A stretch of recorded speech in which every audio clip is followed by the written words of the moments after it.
Alright, welcome. I'm going to be doing some inoculations today. I'm going to be doing G1, so I'm using a petri dish. Anytime you're doing G1, that will be from either a liquid culture or a petri dish. And basically G1 is telling you that it's the first generation in grain.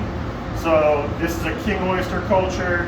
You want to inspect the plate, make sure that the parafilm is not ripped, and that the plate is clean, that there's no contamination in there.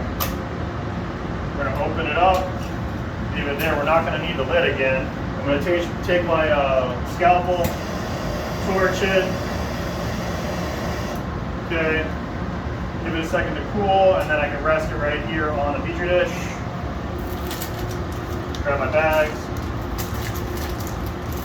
work your finger up the gussets, pull it apart, lift it up.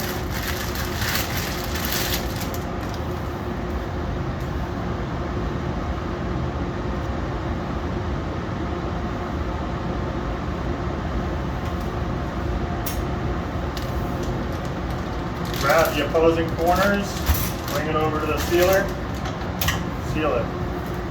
Rinse and repeat.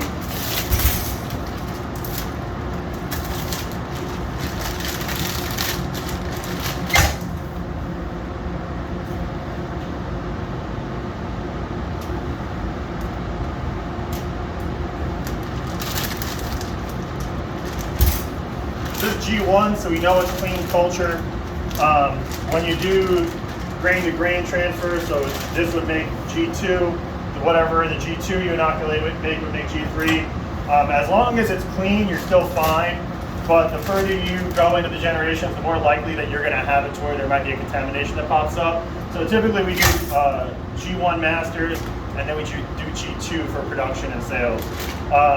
Once you have this wedge in here, what you're going to do is, rather than cutting it up to 20 pieces and putting 10 pieces in each one, it's a lot easier to put a bigger wedge and then mush it up and break it up, and then you shake that in. Also, it's very important that you do a pressure check. Make sure you inspect your seal. Give it a pressure check. Make sure that the filter patch isn't compromised or the bag isn't compromised. For labeling, we use this system.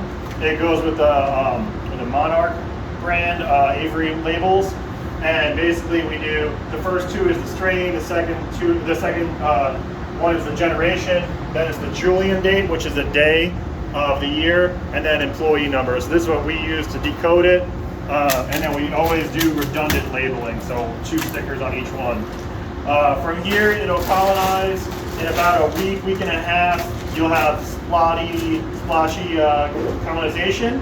And then what you would do is you would go in and break that up. Once you have a couple like handball size or golf ball size balls of mycelium, you would break that up, redistribute it, and then you should have what's a fully colonized bag like over here. So these ones were just shook up, or these were shook up yesterday, and you can see they're already starting to recolonize. And the day before that, they were more just wads here and there. And these you can see were just spawned earlier this week. They don't need to be shook up again because these are G3s, okay?